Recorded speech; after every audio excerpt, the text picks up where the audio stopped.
Vous le voyez ici avec Jacques Doucet, qui a été un frère pour Roger à l'antenne pendant tellement d'années, à la radio puis à la télévision ensuite. Quel privilège, M. Doucet, que vous nous faites d'être avec nous ce soir. D'abord, nos plus sincères condoléances pour la perte de votre ami Roger. Merci.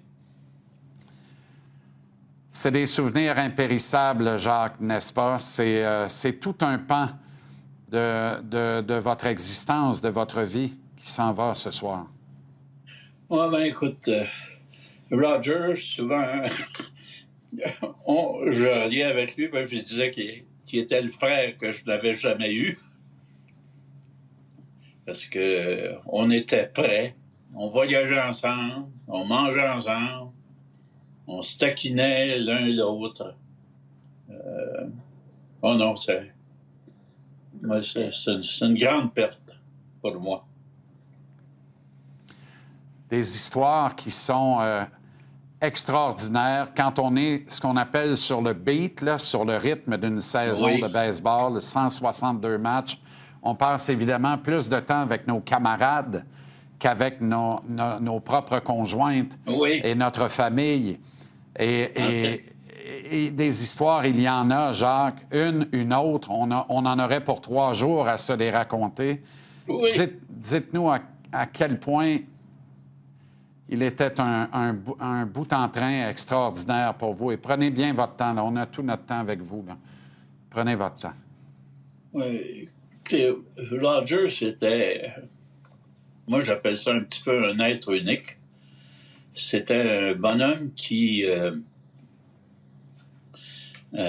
adorait s'asseoir à mes côtés, que ce soit dans un train ou dans un avion. Puis on se racontait des histoires qu'on avait vécues, que ce soit au Parc Jarry ou dans des stades de baseball mineurs à Valleyfield, Beauharnois.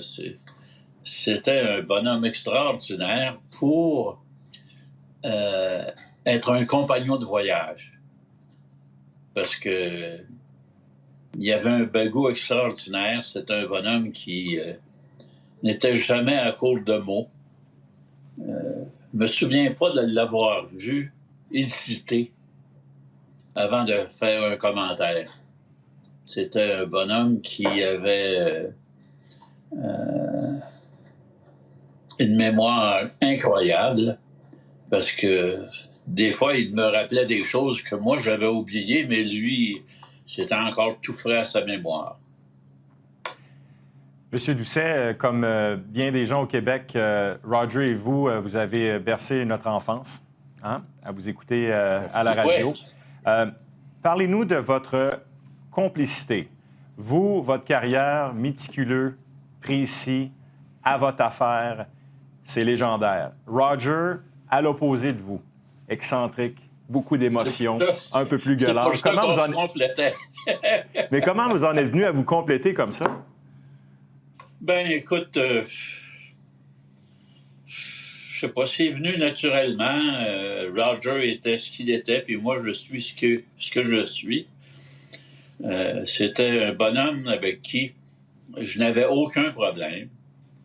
C'était un gars qui était toujours disponible. Si j'avais besoin de lui, je prenais le téléphone, je l'appelais, puis il répondait, puis il disait « Bon, où veux-tu que je sois, puis à quelle heure? »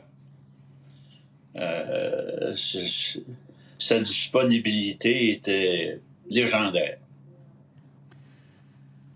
Il y a un épisode, évidemment, un peu plus sombre de votre amitié, de votre confrérie, c'est le départ des Expos.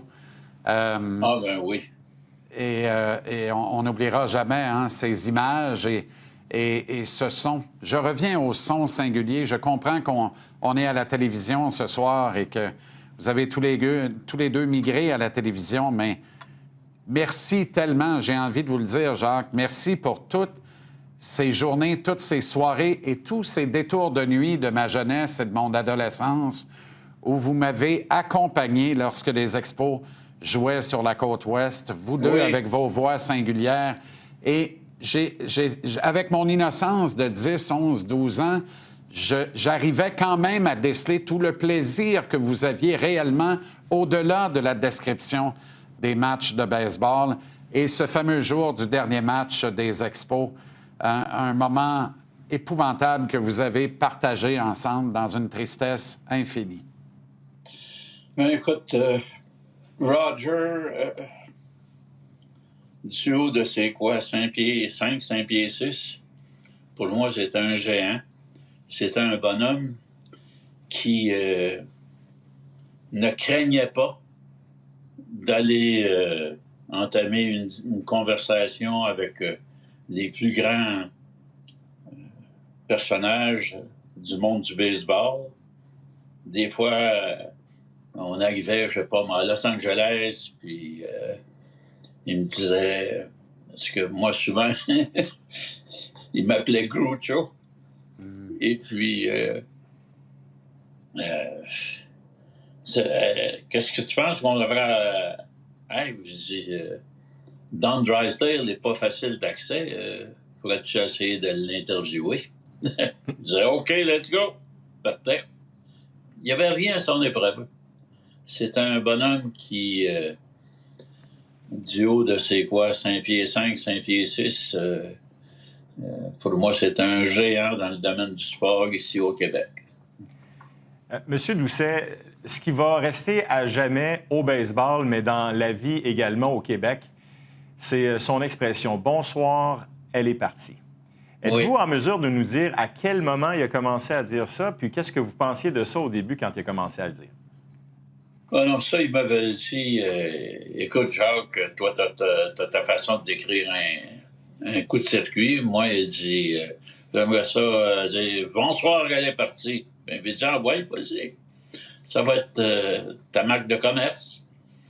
Et puis, je pense qu'il a toujours été reconnaissant pour ça. C'est un gars qui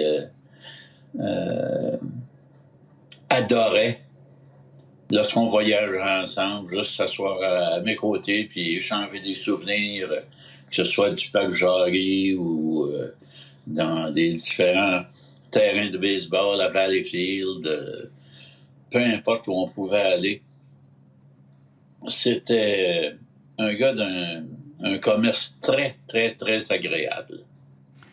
Pour poursuivre sur ce que mon camarade Félix vient de dire, j'ai envie d'ajouter qu'il a simplement ajouté le bonsoir parce que, avec votre façon singulière de décrire un circuit, si ma mémoire est bonne, oui. Jacques, c'était « la balle est frappée loin dans la droite et elle est partie ».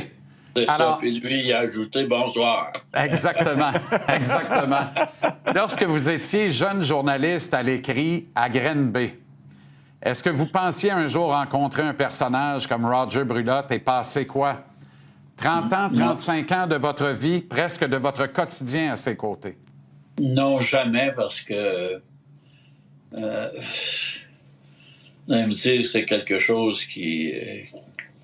c'est rien de nouveau, mais on ne sait pas ce que l'avenir nous réserve. Et puis, le fait... Moi, je calcule que ça a été un privilège de travailler à ses côtés pendant aussi longtemps. Ça a été des moments très, très, très agréables en ce qui me concerne. Jacques, c'est un cadeau que vous nous faites et que vous faites à tout le Québec ce soir de prendre quelques précieuses minutes. Vous vous faites plus rare dans l'espace public. Merci du fond du cœur pour ça, au nom de tous nos collègues ici et surtout nos condoléances. Et M. Doucet et JC, si vous me permettez, M. Doucet, vous avez toute mon admiration, celle de JC aussi.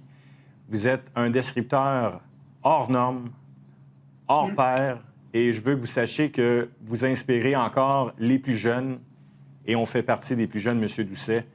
Vous avez une carrière fantastique, vous êtes un phare pour nous tous. Bien, si on peut aider les plus jeunes, c'est tant mieux.